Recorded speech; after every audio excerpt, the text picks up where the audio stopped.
Continuamos o catecismo.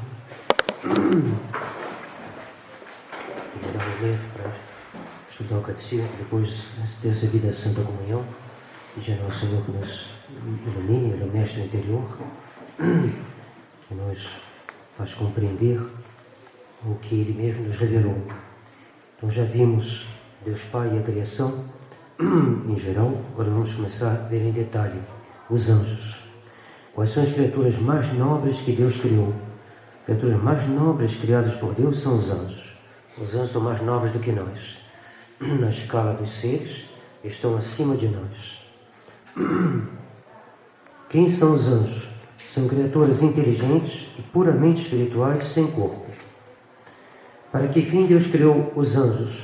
Deus criou os anjos para ser por eles honrado e servido e para os fazer eternamente felizes.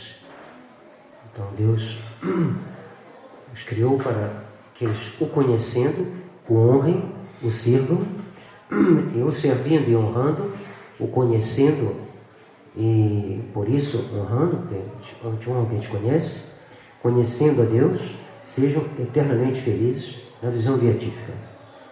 Que forma e figura têm os anjos? Os anjos não têm forma nem figura alguma sensível, porque são puros espíritos. Alguns pensaram que os anjos eram uma coisa muito sutil, um pouquinho como assim uma fumaça. Não, o anjo não tem nenhum corpo, nem uma forma dissolvida, né? Uma coisa assim, mas não, de modo algum. Os anjos não têm corpo, são puros espíritos, não têm figura nem forma sensível alguma, foram criados por Deus para subsistirem sem ter que estar unidos a corpo algum. Então você vai perguntar, né, se o anjo está aqui, ele está ali, se ele fecha a porta, o anjo não pode sair. Não, o anjo não tem corpo, ele não está ligado pelas condições corporais como nós, que temos um corpo. Por que então se representam os anjos com formas sensíveis? A gente vê nos santinhos, nos quadros, os anjos com uma forma sensível. Duas razões. Primeiro, para auxiliar nossa imaginação. Nós precisamos, para fixar nossa atenção, de ter algo que fixe, que ajude nossa imaginação. Então os anjos aparecem, provavelmente São Rafael apareceu a Nossa Senhora sob uma forma visível, para que fosse mais fácil ela compreender o que se passava. Então, para auxiliar nossa imaginação. Segundo, porque assim apareceram muitas vezes aos homens, como lemos na Sagrada Escritura.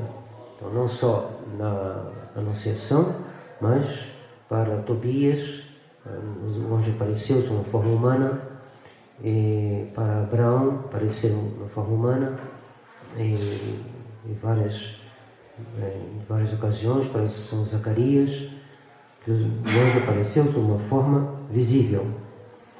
Foram todos anjos fiéis a Deus? Nem todos os anjos foram fiéis a Deus, mas muitos, por soberba, pretenderam ser iguais a Ele, independentes do seu poder, e por este pecado foram excluídos para sempre do paraíso e condenados ao inferno. Então pretenderam ser iguais a Ele. Não ser Deus, Criador de todas as coisas, tudo isso. O demônio é inteligente demais para pretender, ele sabe que ele não pode. Mas ele quis atribuir a si, tomar para si, algo que é de Deus. Uma honra que é devida a Deus, que atraiu para si, por exemplo. E o soberbo, a soberba é justamente isso. Querer atrair para si algo que pertence a Deus. E o demônio quis atrair para si uma independência, um poder que seria independente de Deus. Ato de orgulho, soberba. E por este pecado foram excluídos para sempre do paraíso e condenados ao inferno. Como se chamam os anjos excluídos para sempre do paraíso e condenados ao inferno? Os anjos excluídos para sempre do paraíso e condenados ao inferno chamam-se demônios, e seus chefes chamam-se Lúcifer ou Satanás.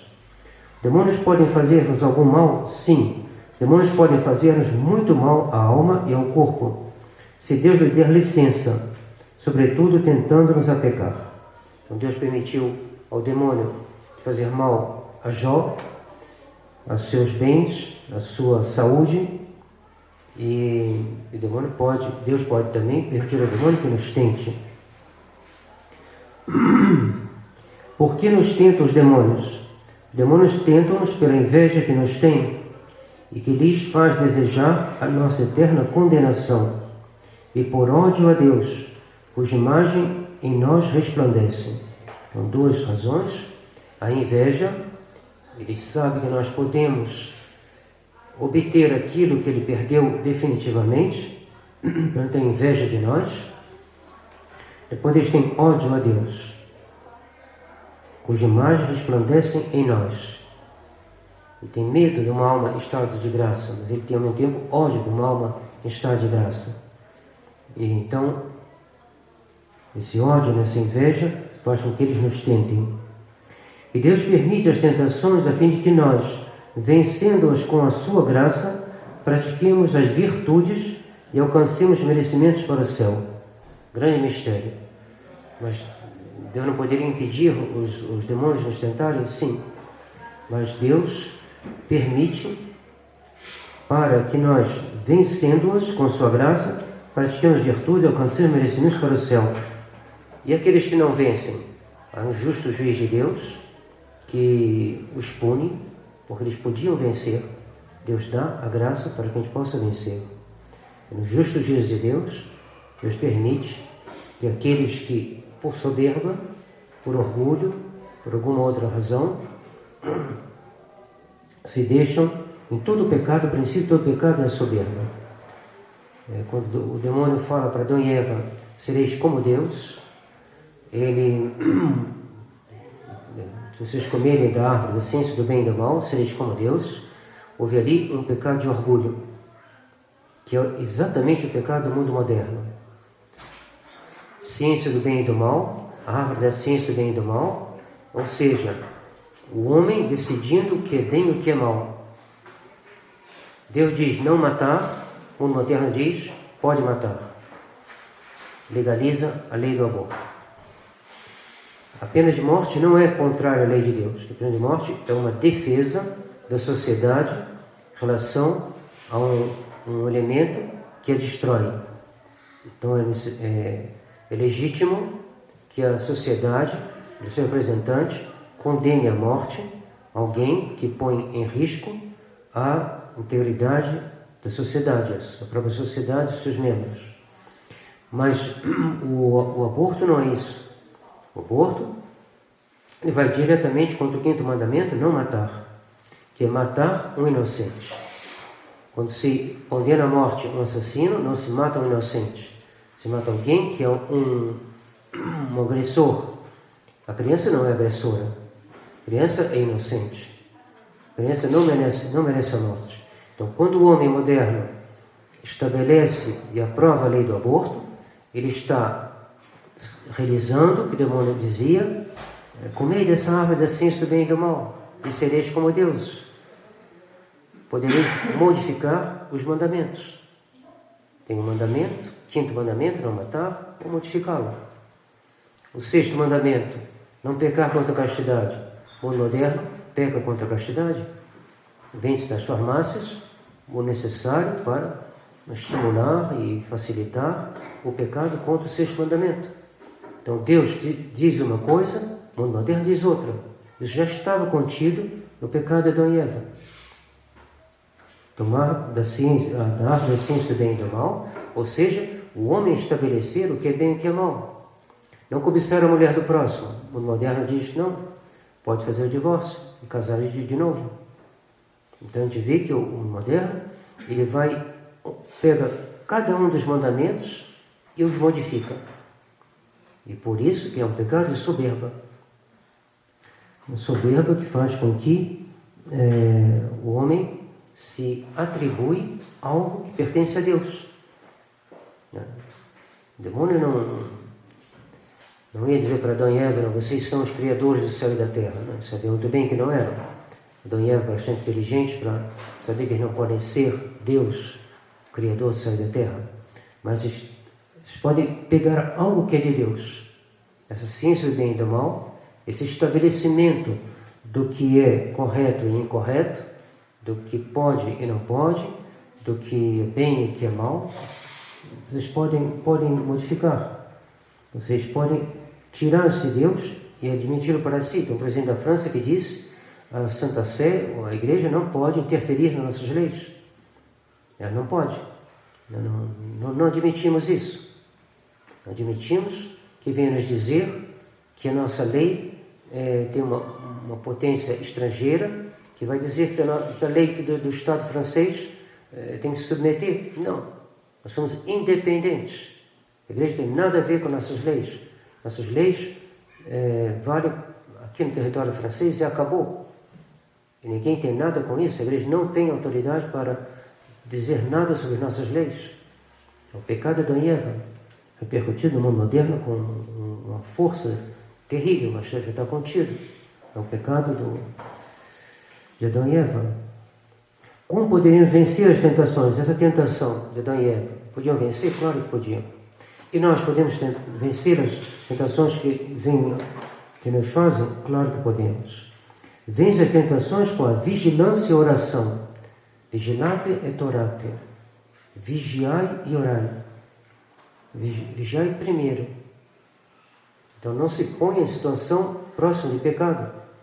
Se a pessoa compra uma televisão, bota a televisão dentro de casa, liga a televisão, depois reclama que viu coisas que não devia ver na televisão, a culpa é dele. Ele não vigiou. Para que foi botar a televisão dentro de casa? Não bote essa caixa do inferno, como dizia o Monsenhor Tissé de Malaray. Não bote essa caixa do demônio dentro da sua casa. Conheço um padre, ele dizia, olha, falou para uma família, falou, vocês não deviam ter televisão. Não, a gente controla, mas quando vocês saem, seus filhos não vão controlar. Aí os pais falaram, não, nós conhecemos bem nossos filhos. Quando nós saímos, eles não mexem na televisão. Ele confessava às crianças e sabia que era mentira. Que não era verdade. Os pais não estavam mentindo. Os pais estavam de boa fé, pensando que as crianças não mexiam. Mas ele não podia dizer nada. Era o confessor das crianças. Olhou para os pais. Então, os pais faltaram o quê? Vigilância. Vigilate et orate. Como se vence tentações? Com a vigilância. Primeiro a vigilância. Ah, não, eu compro televisão, ligo a novela, mas rezo antes de ver a novela. Não adianta nada. Não adianta nada. Eu vou à praia e rezo lá na praia, e meus filhos rezam todos, a gente reza, e a gente aí depois abre os olhos. Melhor não ir. Vigilate. Vigilate primeiro. Vence tentações com a vigilância e com a oração e com a mortificação cristã. Tem que se mortificar. Mortificar no paladar, mortificar. Sem mortificação cristã, não se avança. O demônio nos derruba. Eva olhou para o fruto, achou que ele tinha um ar saboroso, e ela não foi mortificada. Não foi mortificada com os olhos. Não vigiou, porque não se conversa com o demônio. Ela não foi bastante vigilante para dizer, não, essa conversa está estranha. Não, ela não foi vigilante, não rezou. Depois não se mortificou. Deve ter pensado, Deus proibiu de comer o fruto, mas não de olhar para ele. Mas olhando para ele, ela teve vontade de comer. E acabou comendo. Todo um conjunto de faltas que ela fez. Falta de vigilância, falta de humildade, falta de mortificação. E assim foi e caiu. Então tudo isso faz um conjunto. Então vence tentações com a vigilância, com a oração e com a mortificação cristã. Os anjos que se conservaram fiéis a Deus, como se chamam? Os anjos que se conservaram fiéis a Deus chamam-se anjos bons, espíritos celestes, ou simplesmente anjos. O que aconteceu aos anjos que se conservaram fiéis a Deus? Os anjos que conservaram fiéis a Deus foram confirmados em graça. Gozam-se para sempre da visão de Deus. Amam-no e bendizem-no e louvam-no eternamente. E é o que nós esperamos, que a gente possa estar com eles. Mas agora é a hora da provação. Não deve se assustar nem se espantar de ter que lutar. Agora é a hora da luta. Pois é a hora do repouso, mas agora é a hora da luta. Deus serve dos anjos como seus ministros? Sim, Deus se serve dos anjos como seus ministros. E especialmente confia a muito deles o ofício de nossos guardas e protetores. Rezar para o anjo da guarda. É uma coisa difícil a fazer, uma decisão a tomar, uma tentação difícil de suportar. Rezem, rezem. Devemos ter particular devoção ao nosso anjo da guarda? Sim, devemos ter particular devoção ao nosso anjo da guarda. Honrá-lo, implorar o seu auxílio, seguir as suas inspirações e ser-lhes reconhecidos pela assistência contínua que nos dá. Então, com isso terminamos dos anjos. Próxima vez veremos o homem, que é uma criatura mais nobre que Deus colocou sobre a terra. Ficará para a próxima vez o pecado de Eva. Voltaremos a falar dele. Vamos rezar a Ave Maria.